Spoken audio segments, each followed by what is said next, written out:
Hi hello नमस्कार, स्वागत आहे तुमचं आजच्या एका नवीन व्हिडिओमध्ये। आज आहे बारस आणि आज उपवास सोडायचा असतो आणि देवाला सुद्धा काहीतरी गोडाचा नैवेद्य करून दाखवायचा असतो। तर गोड गोड खायला नाही ना, आमच्या घरात अजिबात आवडत नाही। तर काय बनवावं गोडमध्ये, तर हा सारखा प्रश्नच पडतो मला। तर पण त्यातली त्यात बासुंदी जी आहे ती आवडते थोडीफार त्यांना। तर मग आम्ही बासुंदी करायची ठरवलेली आहे आणि केलेली सुद्धा खूप दिवस झालं होतं, अगदी वर्षापेक्षा जास्त वेळ झाला होता बासुंदी केलेली, म्हणजे वर्ष दीड वर्ष होऊन गेलं असेल। आणि म्हणजे पाहुणे आले होते एकदा, तेव्हा केली होती मला आठवते। त्याच्यानंतर आम्ही केलीच नाही। म्हणजे गोडाचे पदार्थ असे आमचे घरामध्ये 6-6 महिन्यांनी वर्षाने बनतात। म्हणजे असं शिरा वगैरे बनवते मी परीसाठी किंवा नैवेद्यासाठी वगैरे कधी, पण असं खाण्यासाठी म्हणून गोड पदार्थ जास्त बनवले जात नाहीत।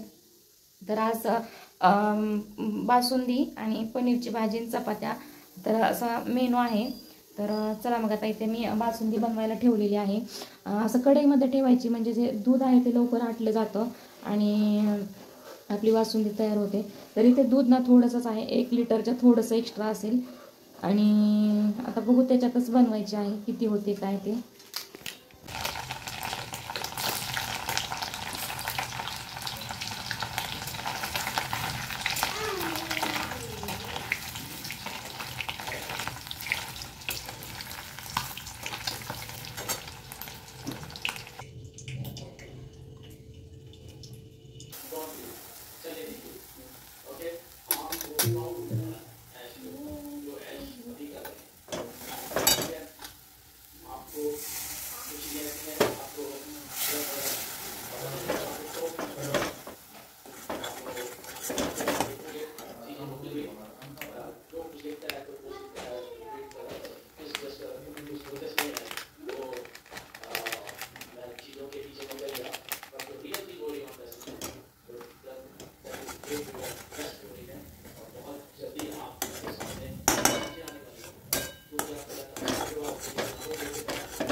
आणि आता इथे छान अशी बासुंदी तयार झालेली आहे, घट्ट झालेली आहे बऱ्यापैकी। अजून थंड झाल्यानंतर अजून जरा घट्ट होते आणि एकदम पण जास्त घट्ट आम्हाला नको आहे, एकदम खूप जास्त अशी घट्ट असते तशी नको आहे। आणि असं म्हणजे थोडीशी क्रीमी टाईप अशी झाली पाहिजे। तर ती होते जराशी थंड झाली की। आता गॅस बंद करून घेते मी।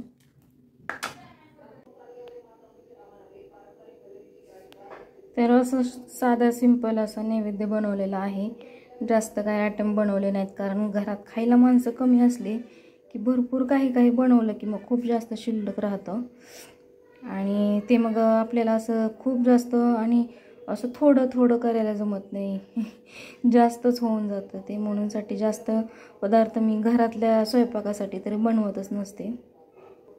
तर चला आता मग नैवेद्य दाखवून घेते देवाला। आणि बघा ही नैवेद्य दाखवपर्यंतच थंड झाली थोडीशी, तर किती घट्ट झाली हे ना। ह्याच्यामध्ये कॅमेऱ्यामध्ये दिसतच नाही आहे घट्टपणा याचा, पण भरपूर घट्ट झाली ना। अजून पण पूर्णपणे थंड झालं तर अजून जास्त घट्ट होईल। आणि आता इथे आम्ही चाललेलो आहे त्याच मळ्यात जे तुम्ही परवाच्या व्हिडिओमध्ये बघितलं होतं, आम्ही वारकऱ्यांसाठी स्वयंपाक बनवायला गेलेलो होतो।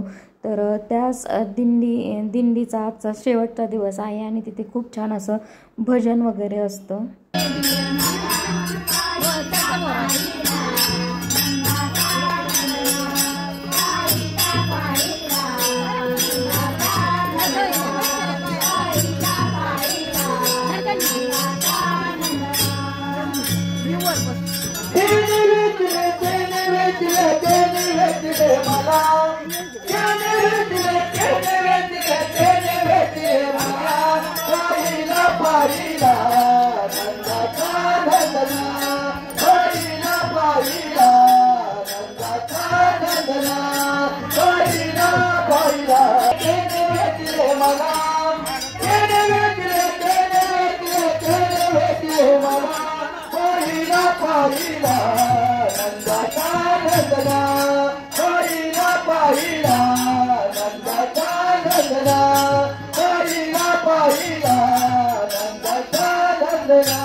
राधा चल माझ्या गावाला जाऊ सारे गोकुळ फिरून खाऊ राधा चल माझ्या गावाला जाऊ सारे गोकुळ फिरून खाऊ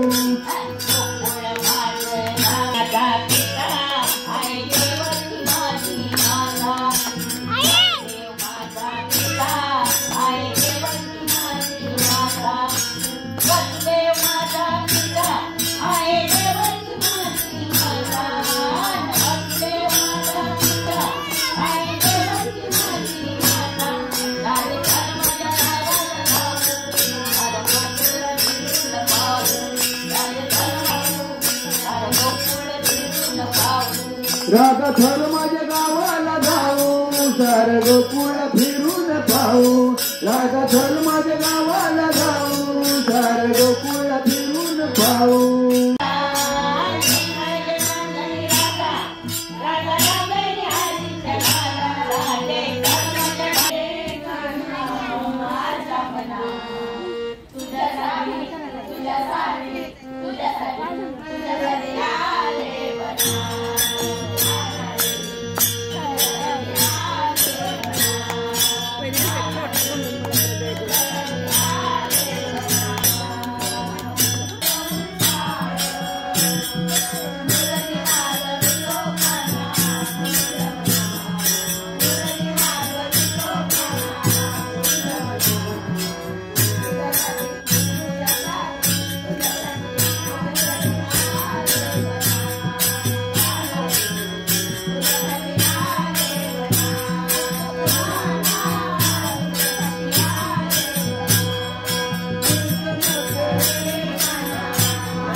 आणि इथे जे आहेत ते आमचे जे छोटे वारकरी होते सगळे तर ते छान तयार वगैरे झाले होते. वारकऱ्यांच्या वेशभूषेमध्ये छान त्यांनी पोशाख वगैरे परिधान केले होते. वेगवेगळ्या मुलींनी साड्या वगैरे घातल्या होत्या. त्याच्यानंतर मग कोणी तुळशी कोणी विणा असं काही काही घेऊन हातामध्ये वगैरे तुळशी डोक्यावरती घेऊन छान असे सगळ्यांचे फोटो वगैरे काढले मस्त. आणि त्याच्यानंतर मग आम्ही महिलांनी सुद्धा फोटो वगैरे काढले थोडेफार छान असे. आणि मस्त म्हणजे छान वाटत होतं या वातावरणामध्ये सगळं असं छान. मी तरी असा अनुभव पहिल्यांदाच घेतलेला आहे. जास्त म्हणजे होतच नव्हतं अशा वातावरणामध्ये जाणं माझं. तर इथे आल्यापासून ना बऱ्याच गोष्टी अशा म्हणजे घडतात आहे ना. आता इथे हा वारकऱ्यांचा जाण्याचा क्षण आलेला आहे. तर मी ना म्हणजे पहिल्यांदाच अशी हे दिंडी हे ते पाहिलेलं आहे. म्हणजे तसं तर आमच्या वडिलांच्या तिकडे वगैरे येत होते. म्हणजे असं घरी आमच्या दिंडी नव्हती येत. कारण का आमचं घर जे आहे ते थोडंसं असं शेतात वगैरे होतं, लांब होतं रस्त्यापासून. तर थोडंसं जास्त चालायला येणं जाणं राहायचं. त्यामुळं मग ते दिंडीवाले इतक्या आतमध्ये यायला नको म्हणायचे त्यामुळं. तर इथे मी पाहिलं ना तर खूप छान असे हे वारकरीसुद्धा होते दिंडीतले. आणि ना हे सगळ्यांचं मग जाताना ना इथे हे जे काका काकू त्या आजी वगैरे ज्यांच्या मळ्यात होतं तर त्यांनी छान असा वारकऱ्यांचा मान सन्मान केलेला आहे. इथे जे वारकरी पुरुष वारकरी होते त्यांना टोपी आणि हे देऊन त्यांचा सन्मान केलेला आहे. बायकांची ब्लाऊज पीस वगैरे देऊन ओटी भरलेली आहे सगळ्या. आणि छान असं हे जे सगळे वारकरी जे होते खास करून महिला वारकरी तर त्या अक्षरशः रडत होत्या इथून जाताना. म्हणजे इतकं प्रेम त्यांना दिलं जातं आणि इतके ते रमतात इथं येऊन की त्यांचा पाय जड होतो जाताना. अगदी ते रडतात, अक्षरशः गळा पडून रडतात. तुम्ही बघाच इथे व्हिडिओमध्ये पुढे कळेलच तुम्हाला.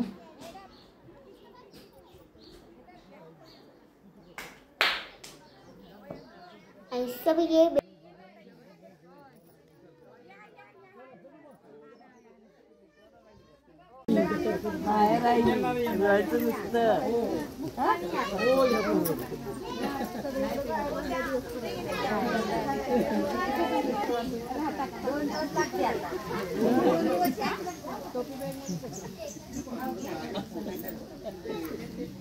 चला चला.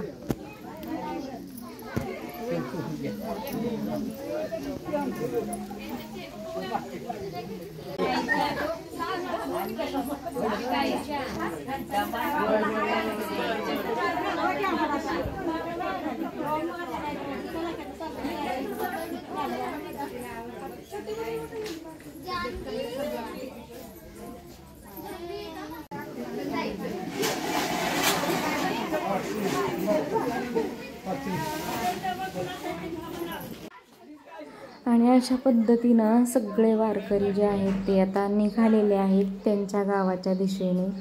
तर आता नक्कीच पुढच्या वर्षीसुद्धा भेटूयात. आणि इथे ना मी तुम्हाला दाखवत होते, हा संध्याकाळचा व्हिडिओ आहे. तर थंड झाल्यानंतर बासुंदी इतकी घट्ट झाली होती तर तेच मला तुम्हाला दाखवायचं होतं म्हणून मी परत थोडासा त्याचा व्हिडिओ घेतला होता.